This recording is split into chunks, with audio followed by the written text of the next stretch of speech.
Congress party की तरफ से प्रदेश कार्यकारिणी में अभी कुछ विस्तार हुआ है, जिसमें अभी तक क्योंकि मैं पिछले 1 साल पहले कांग्रेस पार्टी की तरफ से प्रदेश सचिव घोषित हुआ था और जो अभी विस्तार हुआ है उसमें प्रदेश महासचिव की जिम्मेदारी दी गई है।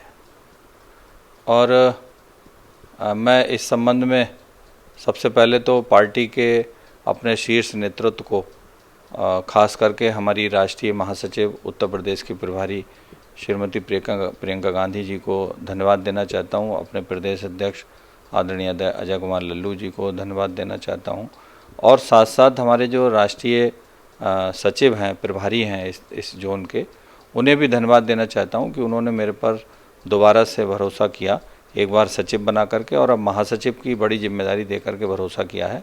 हम उस जिम्मेदारी को जो उन्होंने हमसे अपेक्षा की है उस पर पूरी तरह से खरा उतरने का प्रयास करेंगे।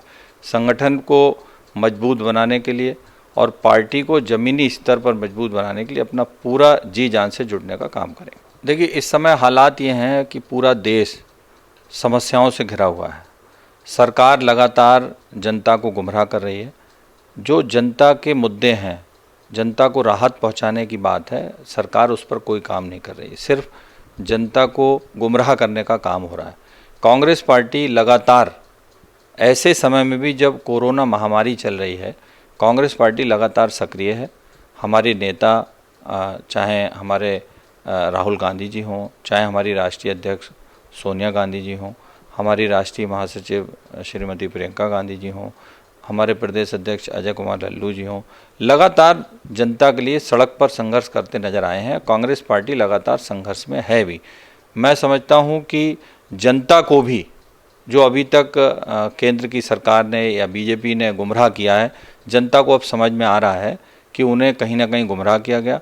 70 साल में केवल यही सवाल होता रहा कि 70 साल में क्या किया गया, 70 साल में क्या गया।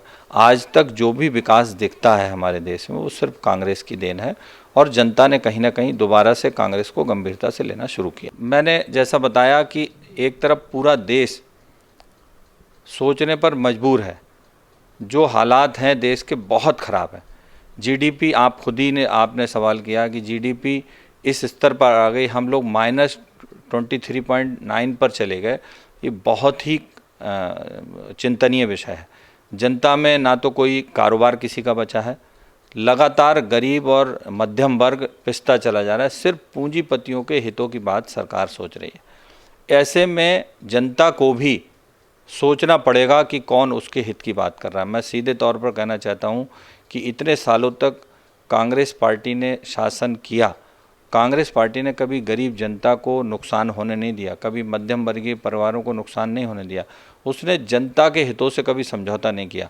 लेकिन ये सरकार तो लगातार हमारे जो देश के सरकारी उपक्रम हैं उन्हें बेचने का काम कर रही है लगातार। और अभी तक जनता अभी तक नहीं समझ पा रही थी, लेकिन अब जनता को अच्छी तरह समझ में आने लगा है। माहौल बदलेगा, कांग्रेस फिर से लोग कांग्रेस को पसंद करना शुरू किए हैं और फिर से कांग्रेस सत्ता में आएगी, जनता के हितों का काम करेगी। जैसे कांग्रेस हाईकमान ने बड़े मेहनत कश और बड़े जुझारू लोगों को, जो कांग्रेस के बड़े कर रहे सक्रिय सिपाही थे, उन सबको सम्मानित किया है, उन सबका संयोजन किया है। हम हाईकमान का धन्यवाद देते हैं, प्रियंका गांधी जी का, के.सी. वेणुगोपाल जी का, हमारे राष्ट्रीय सचिव माननीय धीरज गुर्जर जी का और प्रदेश अध्यक्ष अजय कुमार लल्लू जी का, जिन्होंने हम जैसे कार्यकर्ताओं पर निगाह डाली और उन्होंने ये सम्मान हमको दिया।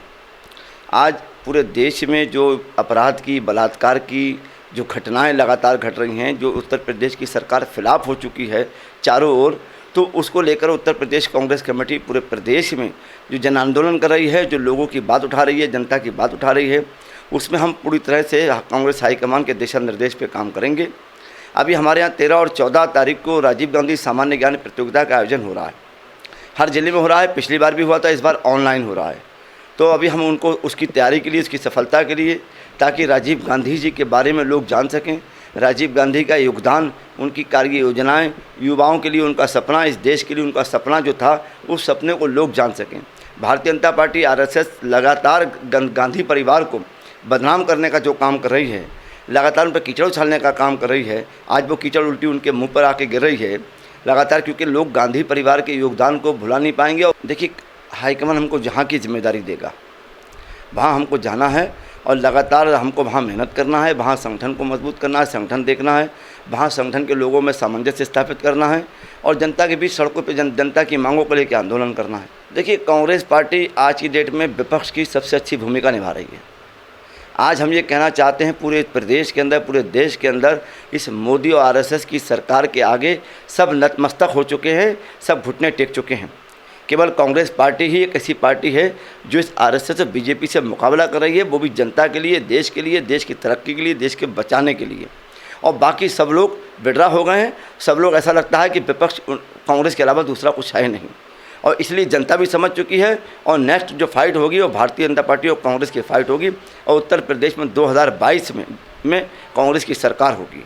हमारी मांग है कि कांग्रेस उत्तर प्रदेश में हम प्रियंका गांधी जी को लाएं और उनको मुख्यमंत्री बनाने की मांग कर रहे हैं। हम जनता से ये अपील करते हैं कि आज जो भयावह स्थिति है, आज जो कोरोना की आड़ में लाखों करोड़ का घोटाला हो रहा है, आज जो अपराध बलात्कार की घटनाएं बढ़ रही हैं, आम जन की सुनी नहीं जा रही है, उनके विधायकों की नहीं सुनी जा रही है, पुलिस की नहीं सुनी जा रही है, पुलिस कहीं कहीं पिट रही है, कानून व्यवस्था ध्वस्त हो चुकी है, स्वास्थ्य व्यवस्था ध्वस्त हो चुकी है। अपने अधिकारों की लड़ाई लड़ने के लिए, अपने बच्चों के भविष्य की लड़ाई लड़ने के लिए कांग्रेस के साथ आएँ, इस देश के विकास के लिए काम करें, इस देश की तरक्की के लिए काम करें। हम ये अपील चाहते हैं और ये हम चाहते हैं कि इस देश में सबसे बड़ा जो मजबूत स्तंभ है वो देश का सेकुलरिज्म है, जिसको भारतीय जनता पार्टी तोड़ना चाहती है।